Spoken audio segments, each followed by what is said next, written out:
हनुमान जी को इन लोगों ने देखा था साक्षात, आप भी देख सकते हैं। बजरंग बली को इंद्र से इच्छा मृत्यु का वरदान मिला। श्री राम के वरदान अनुसार कल्प का अंत होने पर उन्हें उनके सायुज्य की प्राप्ति होगी। कल्प का अंत कलिकाल के अंत में होगा। आओ जानते हैं कि हनुमान जी के दर्शन चारों युग में किन किन लोगों ने किए थे। पांडुपुत्र भीम ने हनुमान जी के दर्शन किए थे। भीम जब ऋषि पुरुष मृगा को खोजते खोजते घने जंगलों में पहुंच गए, तब जंगल में उन्हें मार्ग में लेटे हनुमान जी दिखाई दिए। भीम ने हनुमान जी को बंदर समझकर उनसे अपनी पूंछ हटाने के लिए कहा। तब हनुमान जी ने चुनौती देते हुए कहा कि अगर वह उसकी पूंछ हटा सकता है तो हटा दे, लेकिन भीम उनकी पूंछ हिला भी नहीं पाए। तब जाकर उन्हें एहसास हुआ कि यह कोई साधारण बंदर नहीं बल्कि साक्षात हनुमान जी हैं। भीम ने यह जानकर हनुमान जी से क्षमा मांगी। पांडुपुत्र अर्जुन ने भी हनुमान जी को साक्षात रामेश्वरम में देखा था। अर्जुन ने वहां राम सेतु देखकर हनुमान जी से कहा था कि मैं होता तो यह सेतु बाणों से बना देता। यह सुनकर हनुमान जी ने कहा कि आपके बाणों से बना सेतु भार झेल नहीं सकता। तब अर्जुन ने कहा कि यदि मेरा बनाया सेतु आपके चलने से टूट जाएगा तो मैं अग्नि में प्रवेश कर जाऊंगा। हनुमान जी ने कहा कि मेरे 2 चरण ही इसने झेल लिए तो मैं हार स्वीकार कर लूंगा। बस फिर क्या था, अर्जुन ने बाणों का सेतु बनाया। हनुमान जी का पहला पग पड़ते ही सेतु डगमगाने लगा और टूट गया। यह देख अर्जुन खुद का दाह संस्कार करने लगे। तभी श्री कृष्ण प्रकट हुए और अर्जुन से बोले कि श्री राम का नाम लेकर सेतु बनाओ। अर्जुन ने ऐसा ही किया। हनुमान जी ने फिर पग रखा, लेकिन इस बार सेतु नहीं टूटा। तब अर्जुन का घमंड चूर चूर हो गया। माधवाचार्य ने भी हनुमान जी को साक्षात देखा था। माधवाचार्य का जन्म 1238 ईस्वी में हुआ था।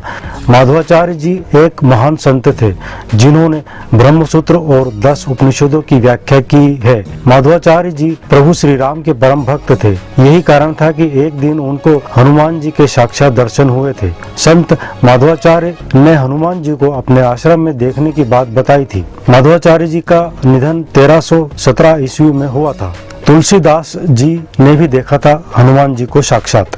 तुलसीदास जी का जन्म 1554 ईस्वी में हुआ था। तुलसीदास जी जब चित्रकूट में रहते थे तब जंगल में शौच करने जाते थे और शौच का जल जो शेष रह जाता था उसे वे एक शमी के वृक्ष के ऊपर डाल देते थे। जिस शमी वृक्ष के ऊपर वे जल डालते उसके ऊपर एक प्रेत रहता था। प्रेत इस कार्य से प्रसन्न हो गया और एक दिन उसने तुलसीदास जी के समक्ष प्रकट होकर कहा कि आप मुझसे कुछ भी मांग लें।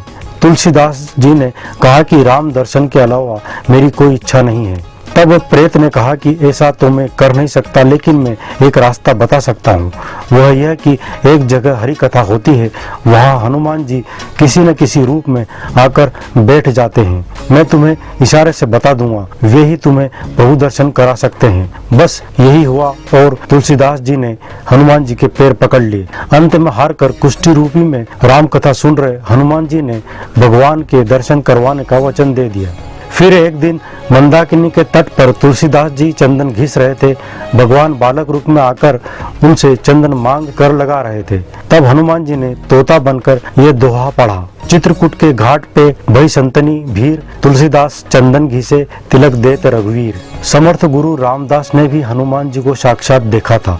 समर्थ स्वामी रामदास का जन्म राम नवमी के दिन 1608 में गोदावरी के निकट ग्राम जाम्ब में हुआ था। वे हनुमान जी के परम भक्त और छत्रपति शिवाजी के गुरु थे। महाराष्ट्र में उन्होंने राम भक्ति के साथ हनुमान भक्ति का भी प्रचार किया। हनुमान मंदिरों के साथ उन्होंने अखाड़े बनाकर महाराष्ट्र के सैनिकरण की नींव रखी, जो राज्य स्थापना में बदली। कहते हैं कि उन्होंने भी अपने जीवन काल में एक दिन हनुमान जी को देखा था। उन्हीं से प्रेरित होकर उन्होंने राम भक्ति का प्रचार किया। राघवेंद्र स्वामी 1595 में जन्मे राम भक्त राघवेंद्र स्वामी माधव समुदाय के एक गुरु के रूप में प्रतिष्ठित हैं। उनके जीवन से अनेक चमत्कारिक घटनाएं जुड़ी हुई है। उनके बारे में भी कहा जाता है कि उन्होंने भी हनुमान जी के साक्षात दर्शन किए थे। श्री सत्य साईं बाबा 1926 को पुट्टपर्थी में जन्मे सत्य साईं बाबा खुद को शिरडी के साईं बाबा का अवतार कहते थे और उनके बारे में भक्तों द्वारा कहा जाता है कि उन्होंने साक्षात हनुमान जी के दर्शन किए थे। कुछ भक्त तो सत्य साईं बाबा को श्री राम मानते हैं।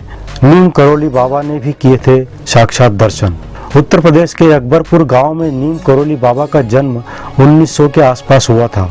उन्होंने अपने शरीर का त्याग 11 सितंबर 1973 को वृंदावन में किया था। बाबा नीम करोली हनुमान के परम भक्त थे और उन्होंने देश भर में हनुमान जी के कई मंदिर बनवाए थे। उनके बारे में कहा जाता है कि हनुमान जी उन्हें साक्षात दर्शन देते थे। कहते हैं कि जो भी हनुमान जी का परम भक्त होता है, हनुमान जी उसे किसी न किसी रूप में दर्शन दे ही देते हैं या आसपास अपनी उपस्थिति को प्रकट कर ही देते हैं। ऐसे सैकड़ों हनुमान भक्त हैं जिन्होंने अपने अनुभव में बताया है कि हनुमान जी हमारी प्रत्यक्ष और अप्रत्यक्ष रूप से हर संभव मदद करते हैं। हनुमान जी की भक्ति ही हमारे जीवन का आधार है।